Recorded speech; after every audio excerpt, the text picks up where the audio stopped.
6 maalmood aynu ku soo jirnay hawsha in ilaahay si caafimaad qabto inoogu soo dhameeyay alxamdulillah waxaan leeyahay marka hore kow wax wanaagsan oo weyn ayaan kala baranay ma sha Allah waxa weeye annaguna haddaanu goboladii nahay tuhunun baa nagu jiray waxaan lahayn wasaaraddu waxba ku fadhidaa idinka qarsanaysa iyo maxaa la idinku iman waayay laga yaabaa in idinkuna lahaydeen goboladu tolo maxay isla gabanayaan marka ma sha Allah alxamdulillah program wanaagsan barnaamij wanaagsan oo wadaniya oo la iscalool xaaday oo maanta gaaladii iyo ajnabigii oo dhan ay naga maqayeen inagii nahay oo isku gogol xaadanay ayaa inoo qabsoomay inoo dhamaaday marka waxaan malaynay dadka ana weyn horta waan noo ducaynaya insha Allah kulanka iyo kulamo kala badan baynu isugu nimaadno marka labaadna waxaan leeyahay anigu agaasimo waxaan ahay isbitaal markaynu ka hadalno waxaan oran karaa anigoo ku hadlaya afka agaasimayaasha halkan isugu yimi waxaynu leenahay marka isbitaal laga hadlaayo hadaa daartiina hayso patientkana hayso budgetkana u ilaaliso waa isbitaal marka waxaynu oran karnaa waa isbitaal laakiin geedi socodka oo adag waxa weeyaan dhabar adayga oo dulqaad ka yeelato oo mataqaana iimaankaagu yahay mid aad iyo aad u qawiya waayo waxyaabo badan oo aad iyo aad culus baa ku soo maraya hadday tahay bini aadanka ku dhacda iyaga ku soo dhacda iyo hadday tahay adiga kula kulmaysa marka insha Allah biidmillaahi kariim waxaan rajaynayaa inaynu halka ka sii wadno inaynu noqono xarig adag oo wada shaqeeya oo kala dambeeya agaasimayaasha isuduwayaasha gobolada jooga iyo agaasimayaasha iyo inay inooga wakiil yihiin iyagu centralkii ay xiriir wanaagsan la leeyihiin oo aynaan isbarbar cararin ee aynu ilaalino kala dambeynta qoladayada gobolada haddaanu nahay aanu inta ilaalino dee aynu waxaanu ku shaqaynaynaa waxa weeyaan waa policy-gii wasaaraddeedaanu ku shaqaynaynaa cid kasta oo noo timaado oo soo barbar marta wasaaradda waxaan u sheegnaa inaan ku shaqaynayno policy-gii wasaaradda waxaan leeyahay ma sha Allah alxamdulillah waxaan rajaynayaa insha Allah waxa muuqanaya horumar aad iyo aad u wanaagsan runtii waan ku celinayaa hadalkii ay Caasha halkan ka tiri hadal sahlan maaha runtii waa hadal xaqiiqada taabanaya oo ah waxaynu arki jirnay madax intay furto shirka daqiiqada markaa baxda ama waxaad arki jirteen madax intay wax dhagax dhigto majarafada qaadato sida ciida ku tiraahdo baxdo xafiisyadooda fadhiista runtii waxaan la dhayeelsan karin madaxdii halkan wasaaradda caafimaadka min bilow ilaa dhammaad shirka iyaga inooga soo horumarayay hoolka subaxii hoteelka hoolka iyaga shirka 6 halkan ugu imanaynay 8 waynuna kaga rawaxaynay aad iyo aad baan runtii ugaga mahadnaqayaa waxaan arkayaa shaqo furan waxaan arkayaa kal furnaan iyo diyaar garow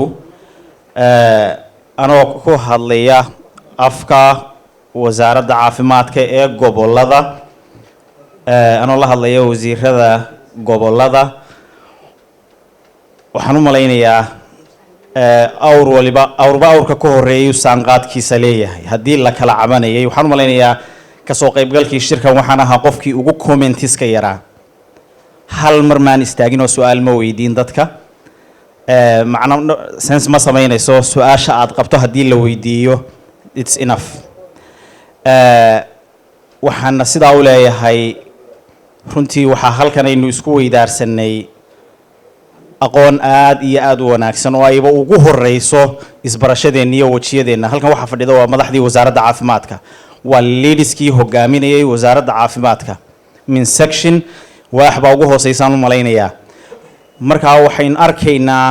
qof walba waxa laga yaabaa gobol baan joogaa sectionka ama waaxda aan u baahanahay inaan dardar geliyo haddii aan MCH u baahanahay inaan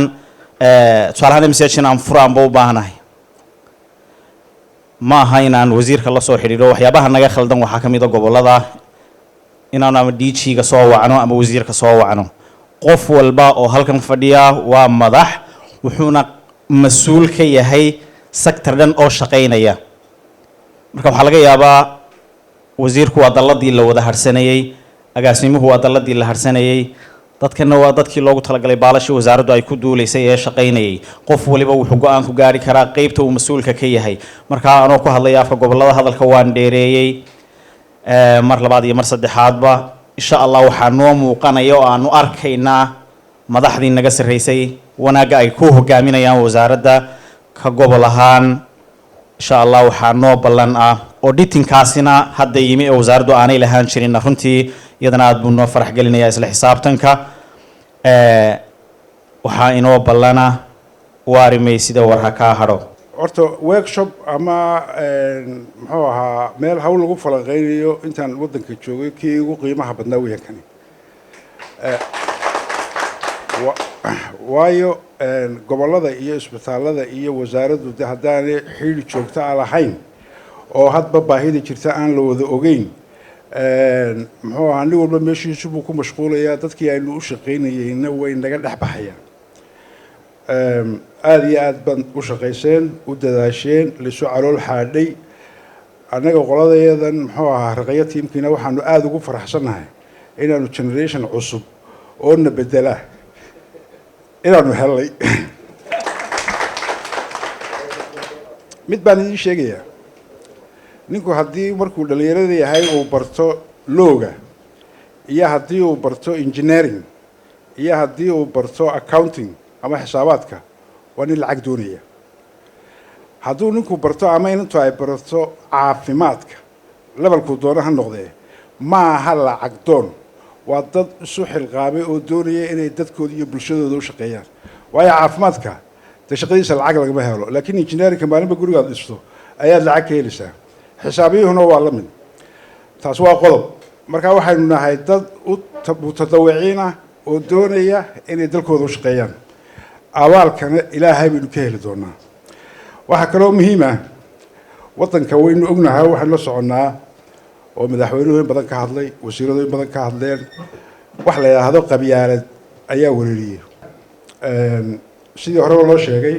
wasiirku wuu la joogay ilaa iyo bilowgii ilaa dhammaadkii. waa nin dhallinyaro ah, uu adkaysi badan yahay.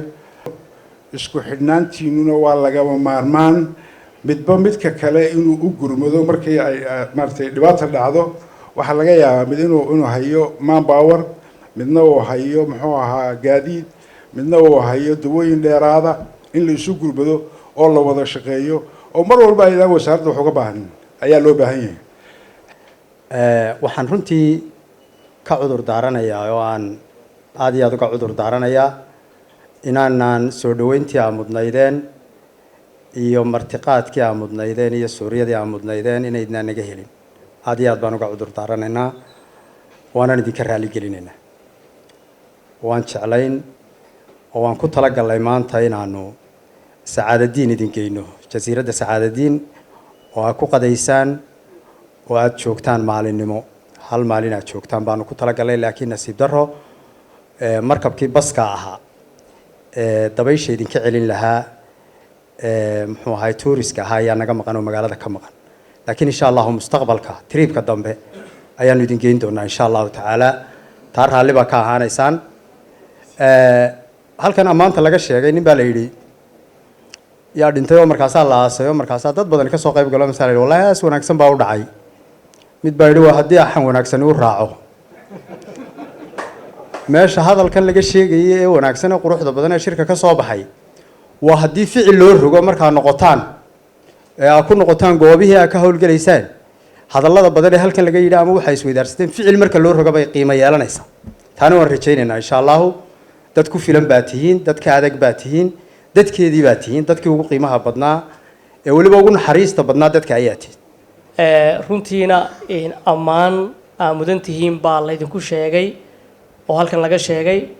ilaahayna waxaan ka rajaynaynaa shirka qodobada ka soo baxay in noqdaan kuwa inoo hirgala dhammaanteen.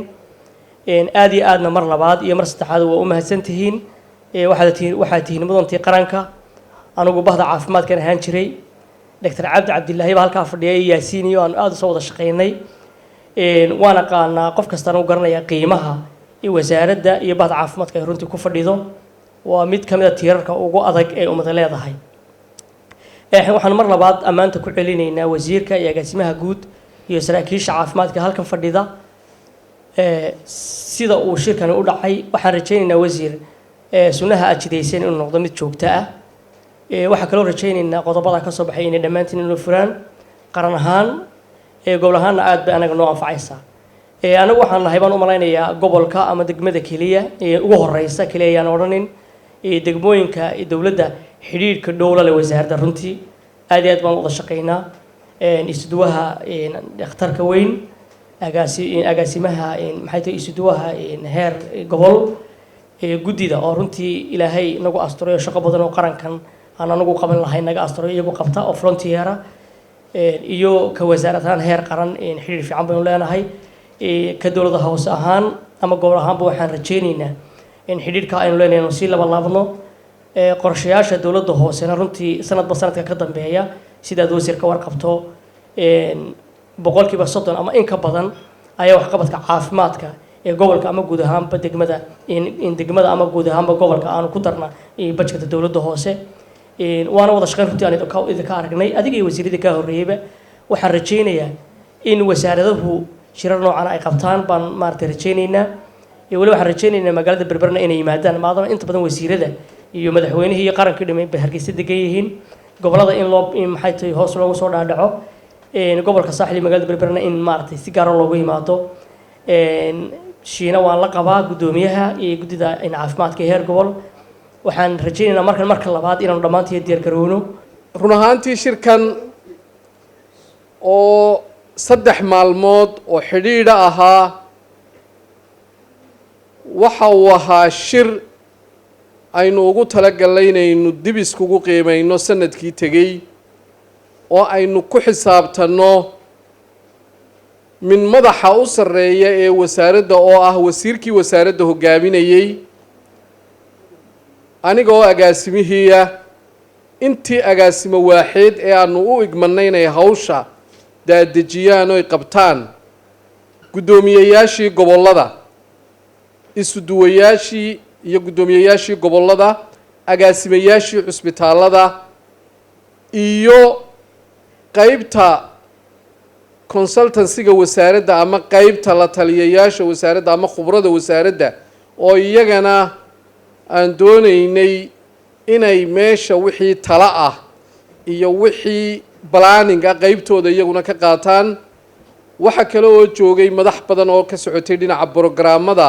wasaaradda horumarinta caafimaadka. 3 cisho waxay ahaayeen 3 cisho oo bilow iyo dhammaada. waxa aynu xoogga saarnay inaynu isla xisaabtanno oo annaga nalaga bilaabo oo nala weydiiyo wixii aad noo hayseen maxaa naga soo gaadhay, hadday noqoto adduun, hadday noqoto maamul, hadday noqoto waxay soo mariyeen wasaaradda, hadday noqoto waajibaadkiina laga sugayay. waana lala xisaabtamay. isla xisaabtankuna wuu furnaa. sidaas si la mida ayaa cid walba loola xisaabtamay annaga oo arkayna oo loo dooday oo gobol wal iyo cusbitaal wal iyo qayb wal iyo program walba la weydiiyey wixii ka qabyo ahaa iyo sababta ay qabyo u noqdeen, wixii ka xumaa iyo sababta ay u xumaadeen, iyo waxa uu doonayo mustaqbalka sanadka soo socda inuu hagaajiyo iyo waxa uu doonayo inuu soo kordhiyo ee ama ah wax la cusboonaysiinayo innovation ah ama ah wixii hore ee xumaaday sidii loo hagaajin lahaa ama ah wax lagu soo kordhinayo bulshada oo loo qabanayo. aad iyo aad ayay muhiim u ahayd. muhiimadda kale ee uu shirkani kasbanayay waxay ahayd shirarka kale sidaan maalintii horeba sheegay waxay naga caawin jiray oo budgetkooda lahaa hay-adaha. hay-addu markay budgetka ku siiso waxay ku odhanaysaa waa inaan goobjoog ahaadaa, waa inaan joogaa shirka sida loo qabanaya siduu u dhacay. shirkani wuxuu ahaa shir gooni u ah wasaaradda horumarinta caafimaadka, hadday tahay dhinaca budgetka iyo hadday tahay dhinaca isla xisaabtanka iyo hadday tahay dhinaca doodaha iyo iswaraysigaba. taasina waxay qurxisay in wixii la qarin lahaa aan la qarin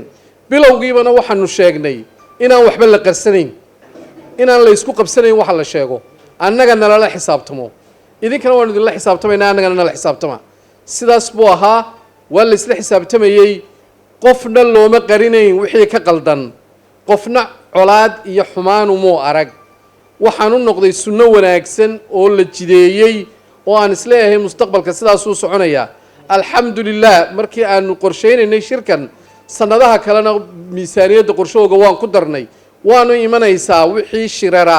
ee wasaaraddu ay leedahay inaanay cidna u daba fadhiisan ee ay miisaaniyaddiisa iyadu dabarto waan ku darsanay miisaaniyadda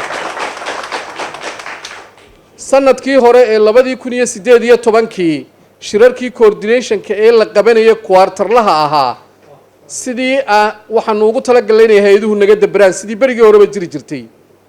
ma hubo in hal mar la qabtay iyo in laba jeer la qabtay ma hubo waxa dhacay waxa la yiri budget ma yaalo wali lama soo deyn waqtigiina uu ka dhacayaa sidaas ayuu waqtigii 2018 nagaga dhacay sanadkan waxaan ugu talagalnay 2020 haddii eeba idmo in afartii coordination meeting waqtigoodii la qabto oonay midna maalintiisa haddii alla yidhaa aanu dhaafin miisaaniyaddaanu noogu jiraa waana nalaga aqbalay waana naloo soo baasgareeyey waxa kale oo aan doonayaa inaan halkan ka sheego wixii aynu istusnay iyo wixii aynu qabannay sanad cusub baa inoo bilaabmaya waad wada ogeydeen waxaynu isnidhi sidii hore ma ahaanayso waxaa jiraya isdabagal iyo isqiimayn iyo isla xisaabtan iyo wixii qiimayntaa ka soo baxay in qofka lagula xisaabtamo waxaa jiraya inaad nala xisaabtataan annaga waxaa jiraysa annaguna inaanu idinka idinla xisaabtano waxaa imanaysa sidii aan sheegaynay in isuduwaha gobolka uu ka mas-uulka ah in lagala xisaabtamo howlaha gobolka ka socda isaguna uu kala xisaabtamo inta ka hooseysa ee gobolka waxaa laga doonayo waxaynu doonaynaa inaynu kor u qaadno waxa la yidhaahdo daahfurnaanta waa sababta uu wasiirku u magacaabay internal audit halkan inala fadhiya internal auditku xataa aniga ima hoos yimaado wuxuu xaq u leeyahay inuu baadho xafiis kasta oo wasaaradda ah waxana weeyaan sas in la qaado maaha audit horta macnaheegu audit markaynu maqallo waxa loo qaataa in dambi la isku soo ogayo la isxidhayo waxa weeyaan waa toosin waa nidaam wax lagu saxo oo auditku marka uu ku imanayo wuxuu ku odhanayaa waan ku imanayaa waxaasaan baadhayaa wixii kaa qaldan buu ku hagaajinayaa wixii dee ceebeed leedahayna wuu soo baxayaa markaa sida looga cabsoonayo maaha laakiin waxay muujinaysaa inaynu cagta saarnay waddadii isla xisaabtanka iyo daahfurnaanta waxaan diyaar u ahay inuu iga bilaabo aniga xafiiskayga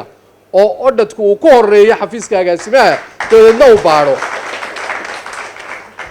inta kalena sidaas ayuu u marayaa taasi waa taa waxa kale oo jira waxaynu wasaaradda kusoo kordhino doodaha ka mid ahaa oo run ahaantii iyaduna qayb weyn waxyaalaha wasaaradda qurxiyey ka mid a in dadkii aynu bidaynay aqoonta iyo cilmiga iyo waayo aragnimada aynu ku soo kordhino wasaaradda oon cabsi iyagana laga qabin ee qofkii wasaaradda wuxu tarayaba aynu nidhaahno kaalay oo qaybtaada ka qaado taasi waxay keentay inaynu abuurno qayb dhan oo xafiis dhan oo gooniye leh oo ah la taliyayaal iyo konsultanno wasaaradda ah oo kala taliyo wasaaradda hadday tahay agaasimaha hadday tahay wasiirka hadday tahay programmada marba wixii tala ah ee ay ula muuqato in la hagaajiyo iyo dariiqa la marayo iyo sida la doonayo in loo hagaajiyo taasina waxay keentay in ay quality-ga wasaaradda kor u qaado waxaan rajaynayaa marka aynu halkan ka tagno in aynu waxaynu halkan maanta ka akhriyi doonno wasiirku inoo akhriyi doono oo ah qodobadii ka soo baxay shirkan aynu qodob qodob u qaadno shirkeenna labaadna aynu nidhaahno maxaa ka fulay wixii aynu halkan kaga hadalnay bishii December 2019 aynu joognay maxaa ka fulay oo lagala xisaabtamo cid walba saddex cisho qiimo leh ayaynu wada joognay oo talagal kula u ahaa inaynu isqiimeeyno waxaan aaminsanahay waynu isqiimeynay inaynu wax qorshaysano waynu hubnaa inaynu qorshe samaysanay waliba inta waxay noo dheeraa in fursad aynu u helnay in la isbarto oo dadku haddaanay dabeecadooda iyo aqoonta ay leeyihiin iyo kartidooda iyo qofba wax ku fiican yahay haddaan la baran hadhow wada shaqaynta lafteedu waxay waxa gala muxuu ahaa cidhiidhi baa gala taana aad iyo aad baan u aaminsanahay in waxa ugu weyn ee meeshaanu ka helay tahay isdhexgal iyo isbarasho hadhowna fududeynaya isla xiriirka iyo iskaashiga iyo wax wada qabsashada maamulada kala duwan ee caafimaadka ee heer gobol iyo heer degmo iyo xarunta dhexeba taasna waa arrin aad iyo aad u soo dhaweynayo markaa maanta oo taariikhdu ay tahay December 23keeda waxaynu soo gabagabeynay shirkii ahaa qiimeynta iyo isla xisaabtanka iyo qorsheynta wasaaradda horumarinta caafimaadka oo muddo 3 cisho ah inoogu socday hotelkan Mansoor oo ku yaala magaalada Berbera shirkaas oo ujeedooyinkiisu ay ahaayeen in la isxog wareysto oo la isku xog wareysto xaaladda guud ee caafimaadka dalka ujeedadu waxay ahayd inaynu qiimeyno oo aynu isla eegno baahiyaha caafimaadka dalku leeyahay dood dheer iyo isxog wareysi iyo islaab xaarasho iyo qof walba oo siday la ahayd iyo sidii uu u soo joogay aqoontiisa ku kabay waxa ka soo baxay shirkeena qodobada soo socda ee 17 kow in la sii xoojiyo lana dardar geliyo wada shaqaynta iyo xiriirka ka dhaxeeya xarunta dhexe iyo gobolada dalka labo in la fidiyo lana tayeeyo adeegyada caafimaadka ee aasaasiga ah laguna fidiyo dhammaan gobolada iyo degmooyinka dalka saddex in dib u eegis lagu sameeyo xirfadaha iyo aqoonta shaqaalaha joogtada ah iyo kuwa aan joogtada ahayn ee ka howlgala dhammaan xarumaha caafimaadka ee dalka in la xoojiyo tababarka daryeelka iyo badqabka shaqaalaha caafimaadka ee dalka in si gaar ah loo tixgeliyo loona dhiirigeliyo shaqaalaha meelaha adag ka howlgala in la dejiyo nidaam iyo siyaasad lagu tayeeyo adeegyada caafimaadka ee gaarka loo leeyahay oo aynu ognahay inay qayb weyn ka qaataan adeeg bixinta caafimaadka ee dalka in la diyaariyo in la xoojiyo nidaamka hubinta tayada agabka iyo dawooyinka lagu isticmaalo dalka ee lagu isticmaalo goobaha caafimaadka in la xoojiyo nidaamka isku filaanshaha adeegyada caafimaadka ee dalka oo aynu ognahay in tallaabooyin fiican ka qaadnay oo uu tusaale fiican u yahay barnaamijka JBLG oo shalay aynu ka sheekeynay saameynta uu ku yeeshay degmooyinka laga hirgeliyay iyo dhaqaalaha ay geliyeen iyo awoodda ay saareen in la xoojiyo wada shaqaynta iyo xiriirka wadamada jaarka aan la leenahay ee la xiriira arrimaha caafimaadka ama ha noqdaan xanuunada faafa ama ha noqdaan xanuunada aan faafin iyo sidoo kale in muhiimad gaar ah la siiyo lana dardar geliyo wax ka qabashada iyo adeega daryeelka caafimaadka ee helaan dadka ay ku dhacaan ama ay ku habsadaan xanuunada la xiriira maskaxdu kaana inaan ka shaqeyno waxa kale oo aynu isla qaadanay in la dejiyo lana hirgeliyo siyaasadda iyo nidaamka daryeelka caafimaadka ee dugsiyada waxaynu ognahay tiro aad u badan oo bulshadeena ka mid ah da'yarta ayaa waxay ku jiraan dugsiyada taasna inaynu qorshe u sameyno aynu caafimaadka ku gaarsiinayno in la xoojiyo lana mideeyo nidaamka wacyigelinta iyo baraarujinta caafimaadka ee dalka oo aynu isla qaadanay inuu ku jiro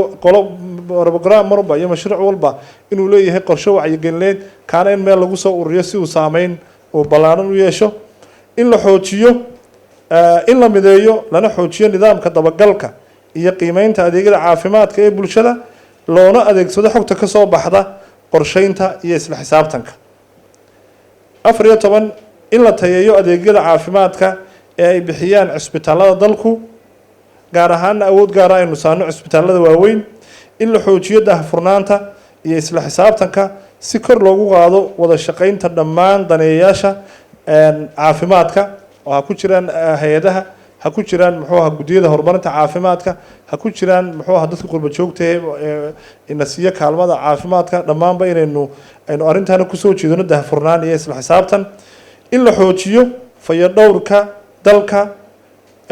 lana xoojiyo wada shaqaynta ka dhexeeya laamaha kala duwan ee dowladda waxaynu ognahay caafimaadka waxa saameeya maaha keliya uun hal shay laakiin waa waxyaabo badan oo ay u baahan tahay inay laamaha dowladda kalena ay qayb ka noqdaan 17 in la dhammaystiro shuruucda muhiimka ah ee caafimaadka oo aynu ognahay waxna inay noo dhammaystiran yihiin waxna qaban yihiin waxna ay dhiman yihiin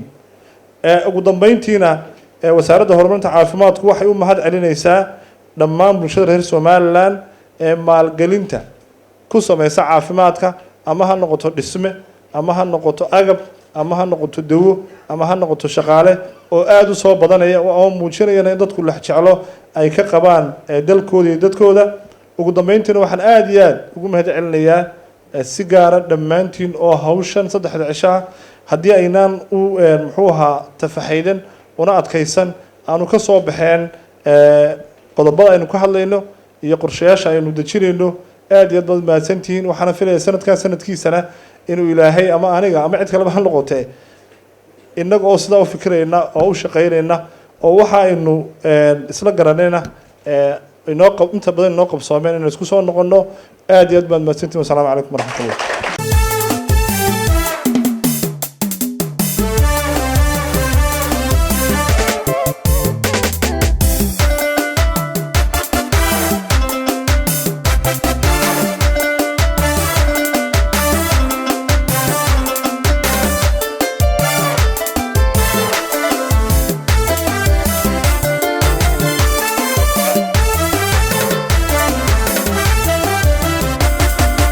hay'adaha dhulkeena xilka dhabarka saare loo dheer shaqo